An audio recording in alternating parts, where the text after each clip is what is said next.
تو میں کہنا یہ چاہتا ہوں، کہنے کی میننگ یہ ہے کہ یہ انڈے میں سے جو بچہ نکلا ہے، یہ درندے چرندے پرندے جو وہاں پر بچوں کو جنم دیتے ہیں جنگلوں میں، یہ اللہ کی مخلوق جو پانی میں اپنے بچوں کو جنم دیتی ہے، یہ چھوٹے چھوٹے سے بچے ہوتے ہیں، چھوٹے چھوٹے سے، اتنے سے کہ آپ نے بھی دیکھے ہوں گے، اور پھر آپ نے یہ بھی دیکھا ہوگا کہ یہ بڑے بڑے بھی ہوتے ہیں، کیونکہ جبھی تو انڈے دے رہے ہیں، جبھی تو جنم دے رہے ہیں بچوں کو، جبھی بڑے ہوئے ہیں۔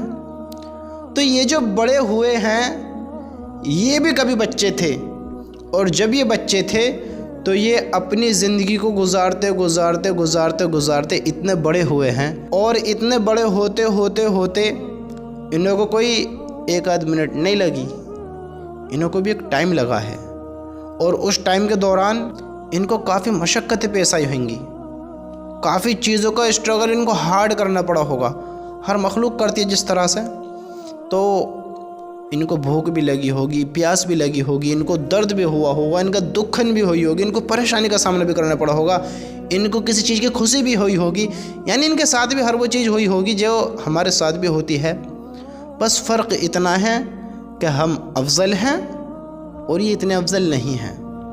ہم سوچتے بھی اچھا ہیں، صحیح سے سوچ بھی سکتے ہیں، ہم اپنی جان کی اچھے سے حفاظت بھی کر سکتے ہیں، ہم اپنے مال کو بھی اکٹھا کر سکتے ہیں، اپنے مال کو کیسے بڑھانا ہے اس کا بھی بارے میں سوچ سکتے ہیں، ہم اپنے شریر کو کیسے چست و قوی رکھنا ہے اس بارے میں بھی سوچ سکتے ہیں، ہمیں اپنا گھر مکان دکان کس طرح تیار کرنی ہے، کہاں لینی ہے، کہاں زیادہ بہتر ہے، کس طرح اس کی حفاظت اچھی ہو سکتی ہے، ہم یہ بھی سمجھ رکھتے ہیں، ہمیں ان چیزوں کا علم ہے۔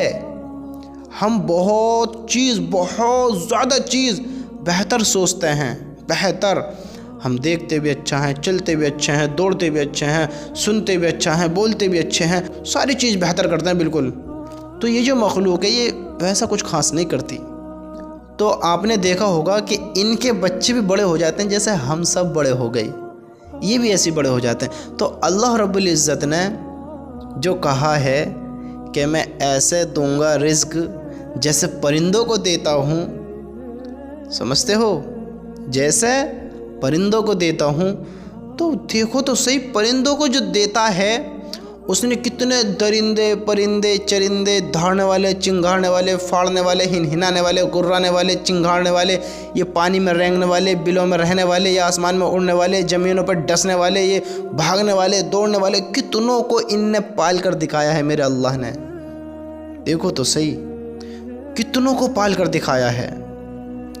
یہ اللہ ہی تو ہے جو سب کچھ کرنے پر قادر ہے۔ وہ کہہ رہا ہے کہ میں تمہیں رزق اس طرح دوں گا جیسے پرندوں کو دیتا ہوں، تو انہیں پال کر دکھائیں نہ دکھائیں۔ اتنی سی مخلوق پیدا ہوتی ہے، نہ صحیح سے سنتی ہے، نہ صحیح سے سمجھتی ہے، نہ اپنے اوپر کوئی کنٹرول رکھتی ہے کہ مجھے کیا کرنا ہے، کیسے کرنا ہے، کیوں نہیں کرنا ہے، مجھے کیا کھانا ہے، کیا نہیں کھانا ہے، کیا پینا ہے، کیا نہیں پینا ہے، مجھے کہاں رہنا ہے، کیسے رہنا ہے، کیوں رہنا ہے۔ اس کا کوئی خاص خصوصی مقصد نہیں ہے جیسے انسان کا ہے۔ انسان کو بہت زیادہ چیزوں کا پرہیز کرنا پڑتا ہے، اس کو بہت چیزوں سے بچنا پڑتا ہے، سمجھتے ہو۔ اور انسان کو بتایا جاتا ہے، سکھایا جاتا ہے، دکھایا جاتا ہے کہ تجھے یہ کھانا ہے، یہ کھا یہ کھا یہ کھا وہ کھا، ایسا کھا ویسا کھا، ان سے بچ، یہ مت کھا، اس سے دور ہو، ساری چیزیں اس کو بتائی جاتی ہیں۔ تو اللہ رب العزت نے اس مخلوق کو بھی پال کر دکھایا ہے، اور ہمارے سامنے پھر دیکھو سامنے ہے، ان کو رزق کیسے پہنچایا، کیا کھلایا کیا نہیں کھلایا، آپ خود دیکھیے۔ یہ اتنے بڑے ہو گئے، بھوک سے مر تھوڑی گئے۔ کتنے جانور آپ نے دیکھے ہوں گے کہ تندرست رہتے ہیں، حالانکہ ان کو کوئی مالک نہیں ہے دنیاوی اعتبار میں۔ آپ نے بہت سے جانور ایسے دیکھے ہوں گے، چرندے پرندے درندے جو بھی ہیں، آپ نے بہت سی مخلوق اللہ کی ایسی دیکھی ہیں کہ جن کا دنیا میں کوئی مالک نہیں ہے، جو ان کو کھلاتا پلاتا ہو، ان کی دیکھا بھالی کرتا ہو، لیکن وہ چست و قوی ہیں، وہ طاقتور ہیں، وہ تندرست ہیں، ان کی صحت بنی پڑی ہے۔ تو وہ کس نے بنوائی ہے؟ ان کا خیال کس نے رکھا ہے؟ کون ان کو کھلا رہا ہے؟ وہ نہیں کھا رہے ہیں کیا؟ ہم پھر گھبراتے ہیں، سوچتے ہیں، ڈرتے ہیں کہ ہمارا کیسے ہوگا، ہمارا کیسے ہوگا، ہمارا کیسے ہوگا۔ بس یہ ہے کہ ہمارا ایمان بہت زیادہ کمزور ہے، بہت زیادہ کمزور ہے۔ تو ہمیں اللہ پر یقین اسی طرح رکھنا چاہیے کہ جس طرح رکھنے کا حق ہے کہ واقعی اللہ سب کچھ کرنے والا ہے، سب کچھ اللہ کی قدرت کر سکتی ہے، اللہ ہر چیز پر قادر ہے۔ ہمیں اس چیز کا علم ہونا بہت زیادہ ضروری ہے کہ واقعی جو ہمارا اللہ ہے وہ حق اور سچ کا فیصلہ کرنے والا ہے، وہ ہر چیز پر قدرت رکھنے والا ہے، ہر چیز کا جاننے والا ہے۔ تو جب اللہ رب العزت ہم سے کہتا ہے کہ اس طرح دوں گا تو ہمیں اس طرح یقین کرنا کتنا ضروری ہے۔ کرنا چاہیے نہ کرنا چاہیے؟ سوچو اس بات کے بارے میں، کرنا چاہیے یا نہ کرنا چاہیے؟ تو اب میں اگر کہوں کہ میری زندگی کیسے گزرے گی، اب کون کھلائے گا، کون پلائے گا، اللہ کی قسم دنیا دیکھو بہت اچھی ہے اور دنیا بہت بری ہے۔ بس انسان کو خود کو اختیار ہے کہ اسے کیسی بنانی ہے، تجھے کیسے اس کو ڈیزائن کرنا ہے۔ وہ آخرت جو ہے یوں کہتے ہیں کہ جنت ایک چٹیل میدان ہے، اس میں پھول پھل، اس میں اللہ کی جو نعمتیں آئیں گی، جو اللہ کی نعمتیں ہیں، اس انسان کو تو ملیں گی جو کامیاب ہو جائے گا، ہے نا۔ اور کامیاب کون ہوئے گا؟ جو اللہ کے حکم پر زندگی گزارے گا۔ تو اللہ کے حکم پر زندگی گزارنے والا نیک عمل کرے گا، اور نیک عمل کرنے سے، اللہ کا ذکر کرنے سے، اللہ کو یاد رکھنے سے، اللہ کے حکم پر زندگی گزارنے سے اس جنت میں پھل پھول درخت پودے سب تیار ہوں گے۔ وہ جنت خوبصورت تب ہوگی جب تیرا عمل خوبصورت ہوگا۔ کیا سمجھے؟ عمل خوبصورت ہوگا۔ تو اللہ پر یقین اس طرح رکھو جیسے اللہ پر یقین رکھنے کا حق ہے، جس طرح اللہ پر توکل کرنے کا حق ہے کہ اللہ ہر چیز کا مالک ہے، اللہ میرا بھی مالک ہے۔ میں آج جو پریشان ہوں، آج جو میری پرابلمس مجھے اتنا پریشان کر رہی ہیں، اتنا ڈپریشن میں رہتا ہوں، اس کا حل بھی اللہ ہی کرے گا، اللہ کے سوا نہیں جو کوئی اور کر سکے۔ اگر تو ہی نہ چاہے تو بہانے ہزار ہیں، مت نہ اللہ کی طرف دوڑ، دنیا کی طرف مشغول ہو جائے اس غافل دنیا میں۔ یہ دنیا کی رنگینیاں انسان کو گمراہ کر دیتی ہیں، دنیا کی رنگینیاں انسان کو غافل کر دیتی ہیں اپنی اس آخرت کی زندگی سے کہ جو اس کے سامنے آنے والی ہے، بہت جلد آنے والی ہے۔ تو میرے بھائیوں، آج ہم دیکھتے ہیں کہ آج ہم جو ناکام ہیں، آج ہم جو اپنے کاموں میں دل نہیں لگا رہے ہیں، تو میرے بھائیوں آج ہم کیا سنتے ہیں کہ بہت انسان کہتے ہیں کہ کسی طرح میں کامیاب ہو جاؤں، کسی طرح میں بھی ایسا ہو جاؤں کہ میرے پاس سب کچھ ہو۔ کیا ہو؟ سب کچھ۔ اور یہ سب کچھ جو اللہ نے دیا ہے نا، سب کچھ جو اللہ نے دیا ہے وہ دنیا میں کس کے پاس ہے؟ پتہ ہے کس کے پاس ہے؟ میں آپ کو بتاتا ہوں کس کے پاس ہے۔ کہ یہ دنیا جو ہے یہ ایک قید خانہ ہے۔ آپ کو اگر جیل میں ڈال دیا جاوے، کیا آپ کو وہاں سب کچھ ملے گا؟ بتاؤ۔ یہ تو اللہ کی ہم پہ نعمتیں ہیں، اللہ کا احسان ہے کہ اللہ نے اس قید خانے میں بھی ہمیں ہماری سوچ سے بھی زیادہ بہت کچھ دیا ہے۔ ہمیں اتنا کچھ دیا کہ جس کے ہم قابل بھی نہ تھے، ہمیں اللہ نے وہ چیزیں دی ہیں، ہمیں اللہ نے وہ چیزیں عطا کی ہیں۔ میں کس طرح کہوں کہ جو ہم مانگتے مانگتے مر بھی جاتے نا، ہمیں جب بھی نہ ملتی، اللہ نے وہ بھی دیا ہے۔ اللہ کی قسم وہ انسان بڑا خوش نصیب ہے، بڑا خوش نصیب ہے کہ جس کو اللہ نے ایمان کی دولت سے نوازا ہے، بڑا خوش نصیب ہے۔ آپ کو پتہ ہے کہ دنیا میں کامیاب انسان کون اور ناکام انسان کون ہے؟ اس دنیا میں اللہ کے بہت نیک بندے بھی آئے اور بہت نافرمان بھی آئے، لیکن اللہ نے بہتوں کو مال بھی دیا، بہتوں کو نہیں بھی دیا۔ ناکام انسانوں کو بھی اللہ نے بہت بڑا امیر انسان بنایا اور بہت بڑا غریب بھی بنایا، اور کامیاب انسانوں کو بھی اللہ نے بہت بڑا امیر بنایا اور غریب بھی بنایا۔ تو ذرا اس بات کے بارے میں سوچو کہ اللہ رب العزت نے ان سب چیزوں کو دے کر بھی کامیاب کس کو کیا ہے؟ بھلے اس کے پاس ہو یا نہ ہو۔ آپ کو پتہ ہے پھر کامیاب کون ہے؟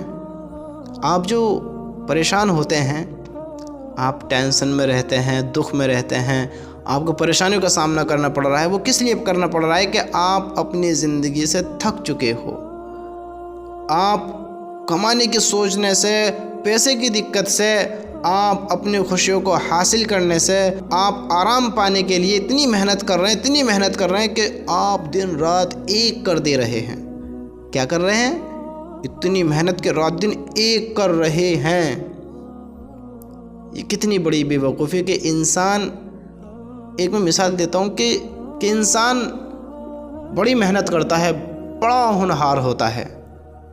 اگر پیسہ محنت سے کمایا جاتا تو آج سب سے زیادہ جو امیر ہوتا وہ ایک مزدور ہوتا، جانوروں میں گدھا ہوتا ہے نا، ایک مزدور یا ایک گدھا۔ لیکن نہیں، سب سے زیادہ امیر کون ہے؟ ایک کرسی پر بیٹھ کر قلم چلانے والا۔ سب سے زیادہ امیر کون ہے؟ ایک کرسی پہ بیٹھ کر قلم چلانے والا۔ وہ اتنی محنت تو نہیں کرتا ہے، تو پھر اس کے پاس اتنی دولت کیوں ہے؟ کیونکہ اس نے مائنڈ کا یوز کیا ہے، اس نے طریقہ اختیار کیا ہے کہ مناسب طریقہ کیا ہے، صحیح طریقہ کیا ہے۔ سمجھتے ہو؟ بشرطے کہ دیکھو دنیا ہے، یہ دنیا اللہ نے بنایا ہے انسان کو، اور اس کو اختیار بھی دیا ہے اس کی زندگی پر۔ جنت بھی بنائی، جہنم بھی بنائی، تیری مرضی ہے، اختیار ہے۔ جنت کی تیاری کر لے یا جہنم کی تیاری کر کر آ جا، مرضی ہے تیری۔ اللہ زبردستی کامیاب اور ناکام نہیں کرنے کا ہے، سمجھتے ہو؟ تو اس نے اپنا دماغ کا استعمال کیا، تو اس نے پڑھائی کری، ایجوکیشن حاصل کیا، علم حاصل کیا۔ تو اس علم کے ذریعے اس نے سارے دن محنت نہ کر کر، تھوڑے وقت کر کر اور آرام سے کر کر اس نے بہت سارا کمایا۔ اور ایک انسان نے نہ تو دماغ کا یوز کیا، نہ علم حاصل کیا، نہ ایجوکیشن پر فوکس کیا، نہ کچھ سوچا نہ سمجھا، بس زندگی کا مقصد ایک بنایا کہ مجھے اپنی زندگی میں کامیاب ہونا ہے، بہت سارا پیسہ کمانا ہے، بہت ساری دولت میرے پاس ہونی ہے، تو مجھے اس کے لیے کیا کرنا ہے؟ مجھے اس کے لیے یہ کرنا ہے، مجھے رات دن ایک کرنا ہے، مجھے محنت کرنا ہے، گدھے کی طرح لگے رہنا ہے، گدھے کی طرح کام کرتے رہنا ہے۔ محنت کا مجھے زیادہ کوئی مطلب نہیں ہے، کوئی مطلب نہیں ہے۔ آپ دن میں، ایک میں مزدور کی بتاتا ہوں مثال کے طور پر، آپ دن میں 1000 اینٹ کا کام کرو، آپ کو 500 روپے ملیں گے۔ ایک مثال دیتا ہوں۔ اور ایک پڑھا لکھا انسان اگر وہ اپنا کام کرتا ہے، اس کے 1 گھنٹے کے اگر 100 روپے بنتے ہیں تو اس کے 2 گھنٹے کے 200 بن جائیں گے، اگر وہ اپنے دماغ سے کام کرے تو۔ سمجھتے ہو؟ تو میرے دوستو، کام کرنے کا طریقہ ہونا چاہیے ہمارے پاس کہ ہمیں کس طرح کام کرنا چاہیے، کس طرح زیادہ ضروری ہے۔ تو آج ہم دنیا میں غافل ہوتے ہیں، دنیا کے رنگینے میں مگن ہو کر، مشغول ہو کر اپنے اللہ کو جو بھلاتے ہیں۔ ہم چاہتے ہیں کہ کسی طرح ہماری پریشانیوں کا حل ہمارے سامنے آئے، کسی طرح ہماری پریشانیاں دور ہوں، کسی طرح ہم اپنے غموں سے دور ہوں، کسی طرح ہماری زندگی کو بھی راحت ہو، ہم کس طرح کامیاب ہوں۔ تو ہر انسان چاہتا ہے یہ۔ تو انسان اپنے اللہ کو چھوڑ کر، اپنے اللہ کو بھول کر، اپنے اللہ سے دور ہو کر دنیا کی طرف دوڑ لگا رہا ہے، دنیا کی راحتوں میں سکون ڈھونڈ رہا ہے، دنیا کے کاموں میں اپنی کامیابی ڈھونڈ رہا ہے۔ نہیں، وہاں نہیں ہے، وہاں نہیں ہے۔ دنیا میں صرف ایک گدھے کی طرح کام کرنے کے علاوہ کچھ نہیں ملے گا، ایک مزدور کی طرح کام کرنے کے علاوہ کچھ نہیں ملے گا۔ اگر تجھے واقعی کامیابی چاہیے، تجھے کامیابی چاہیے، تو اپنے اللہ کے پاس آ، اپنی روداد اس کو سنا، اپنے دل کی بات اس کو بتا، وہ تیرا دل بھی ہلکا کرے گا، وہ تیری باتوں کو بھی سنے گا، وہ تیرے دل کی فیلنگ کو سمجھے گا۔ ہاں، اس کے پاس تیرے احساسات کی قیمت ہوگی، اس کے پاس تیرے آنسوؤں کی قیمت ہوگی، اس کے پاس تیرے الفاظ کی قیمت ہوگی۔ اور یہ دنیا، یہاں تیری محنت کی بھی قدر نہ ہوگی، محنت کی بھی قیمت پوری نہ ہوگی، وہاں تیرے احساسات، تیری فیلنگز، تیرا جذبہ، تیرا درد، تیرا آنسو، تیرا الفاظ جو بولا ہوا جملہ ہے، اے اللہ مجھ پر رحم فرما، اے اللہ مجھے یہ عطا فرما، یا اللہ ایسے پریشان ہوں، ایسے پریشان ہوں۔ تو جو اپنے اللہ سے کہے گا، اپنے اللہ کو رودات سنائے گا، اپنے اللہ کے سامنے دل کی بات رکھے گا، اپنا درد اللہ کو بتائے گا، اپنی فیلنگ اللہ کو جتائے گا، تو اللہ رب العزت تیری ہر بات کو سنے گا، ہر الفاظ کو سنے گا، ہر فیلنگ کو سمجھے گا، ہر درد کو دیکھے گا۔ تو اللہ کے سامنے آ تو صحیح، مانگ تو صحیح، کہہ تو صحیح، اپنا درد سنا تو صحیح، پھر اللہ دیکھ تیرا کیسا کام بناتا ہے۔